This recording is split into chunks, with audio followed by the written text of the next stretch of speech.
Hey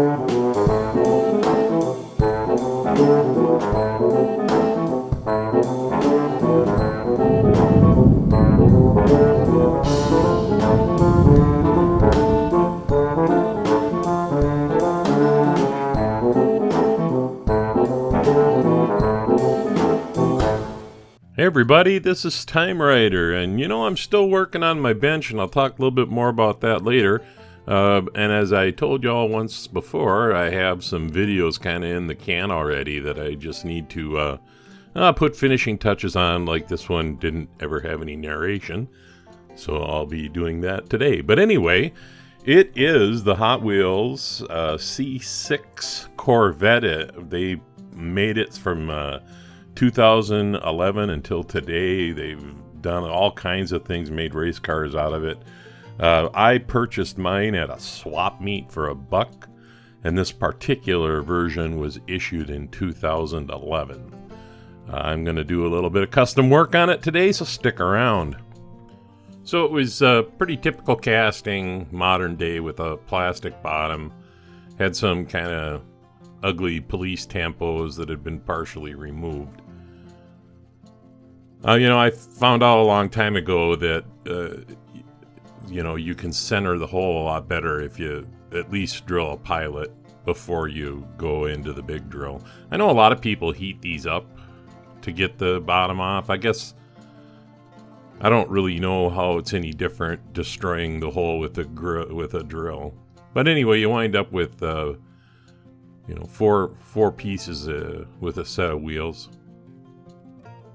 and then it goes into the goo. I actually kind of liked the blue that it was, but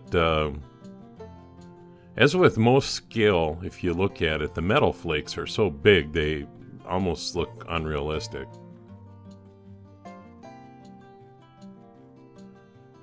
So once we're out of the goo, it's time to start preparing the casting, and I am going to do this in Spectraflame.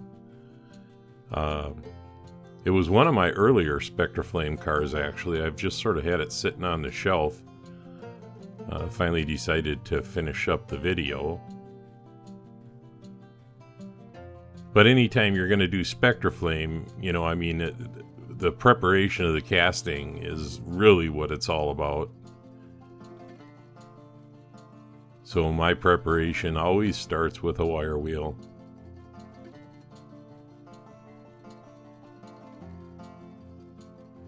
And before I get too far along, I suppose I should prepare this thing to be reassembled at some point in time, huh?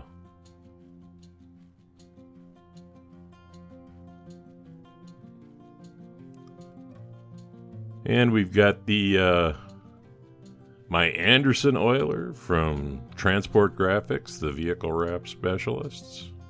And nope, I didn't get a nickel to say that.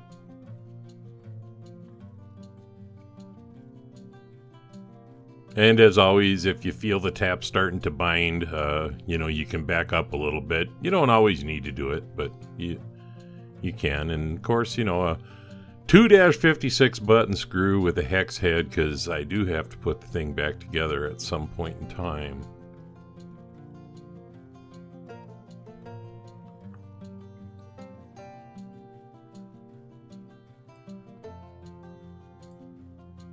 So the car, it had problem area there, casting line across the front, another problem area there, another problem area there.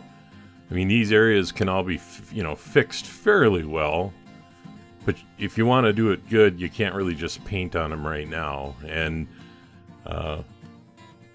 filing off casting lines, if you're going to do a Spectraflame car, you really need to do this part too. And this actually had like a little divot taken out of the rear spoiler, and I was just trying to fix it a little bit.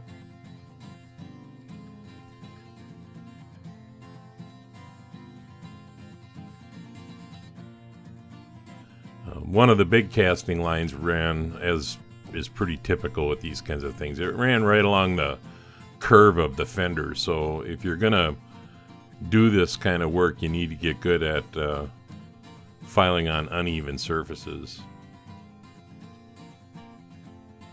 Follow that all up with some steel wool. 4/0 is what I use.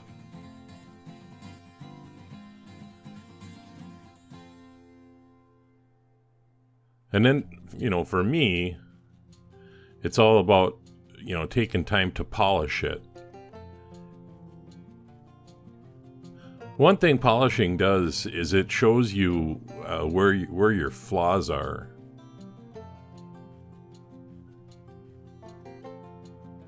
If this thing doesn't polish like a mirror, then it's not going to look like a mirror underneath the paint. So you polish it, get as good a shine on it as you can, and then you get out the sandpaper and you start all over and you go to your problem areas. I use fairly fine sandpaper. I never found it to be too hasty with this kind of thing. If you use real heavy grits, it takes off too much. But anyway, if you do enough of it, this is what you'll wind up with. And if you're going to do good Spectraflame work, this is kind of what you want. And, I'm not saying that to self-aggrandize myself. It's just, if you're going to do good Spectraflame work, you need to have a pristine or close to pristine casting. It's a very unforgiving paint. And the thing is once you get it to this point, it don't even matter what color you paint it. I picked red here because I'm from Minnesota, and I got a subscriber who's not going to want me to say this. I'm not a great big Prince fan, but I always did like the song Little Red Corvette, and that's kind of what drove me to do this way. Put a tack coat on. I wait about 15 minutes, and then I put another coat on top of that, and then I usually just go until I get the hue that I want. And guys do this a lot of different ways. Some guys thin it out with clear. George says just paint it till you get the hue you want it, and then go over it with clear. And it won't get too dark on you. And I didn't want this to get too dark. I got these wheels from they're off of another Hot Wheel. They're Real Riders. And then the interior I painted with flat white Tamiya, and I'm using translucent Tamiya here to create the seats.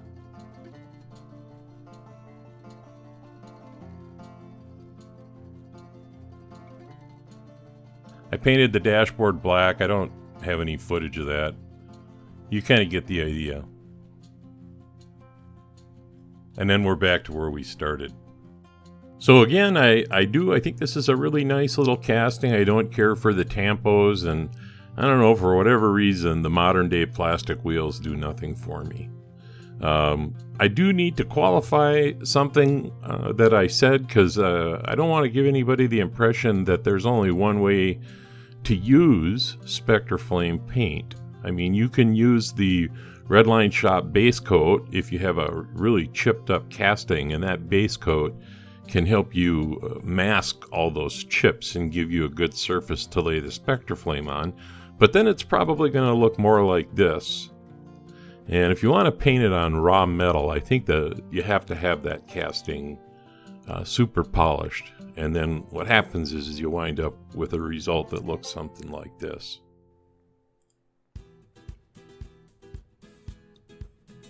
I have a subscriber who actually used to be a bodyguard for Prince.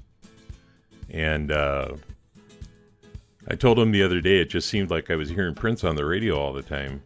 And about 5 minutes after the conversation, 1999 came on the local radio, which was kind of ironic.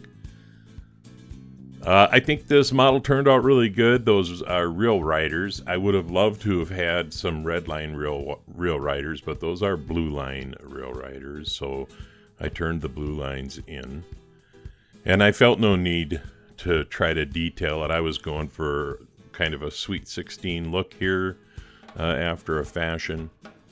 Anyway, comment below. Tell me what you think of it. I think it turned out really nice. I'm very happy with that, as my mate down south would say. So stick around for an episode of The Bench. Talk a little bit about the bench and some other things. This is TimeRider, and I'll leave the light on for you.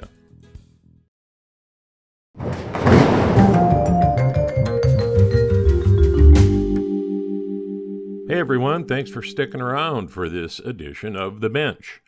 So, everybody's kind of got their way that they film their stuff, and I've always sort of had the camera like between me and my work, so you were always looking at things, or a lot of the time anyway, looking at things from my perspective.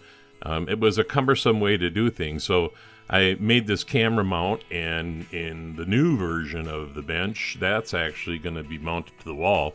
So I'll come in from the top of the screen with my hands instead of the bottom. I don't think it'll make any difference other than it's a little bit different perspective.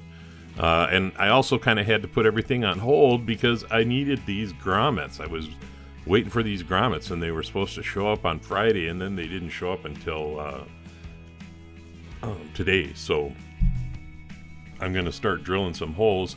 I'm really fastidious. I hate having cords all over the place, so I got to drill some holes and put some grommets in so I can hide all the cords. Coming up, I've got a couple of things going on. One of them is this Matchbox. I found this again at the dollar store. It's like another one of their European touring car series, and so hopefully I can do something kind of magical with that. And then I have also this Matchbox Superfast that has really nice looking Superfast wheels on it. So I was kind of thinking it might look kind of neat if I tried to Spectraflame it, but I got to get the paint off of it first and take a look at what the casting looks like underneath. And then I have this little Chevelle, Hot Wheels Chevelle, that I want to do some interesting things with. I hope they're interesting anyway. I'm pretty sure that I've done this casting before. I think this is the same one that I painted yellow. I saw it on eBay. I thought, I really don't like the tampos. Usually I don't like police tampos on non-police cars because I don't think they ever do it right. But anyway, so at some point I want to do something. It's got real riders on it, so should be a really nice project. And then, I actually saw this one at the grocery store, believe it or not. It was like a 58th year anniversary or whatever. And we used to call these chicken trucks when I was a kid. I knew people that had these that were hot rodded out. And because it's not a truck that you want to play chicken in, being as you're sitting in front of the wheels. Anyway, I hope everybody has a nice weekend. This is TimeRider, and I'll see you at the next video.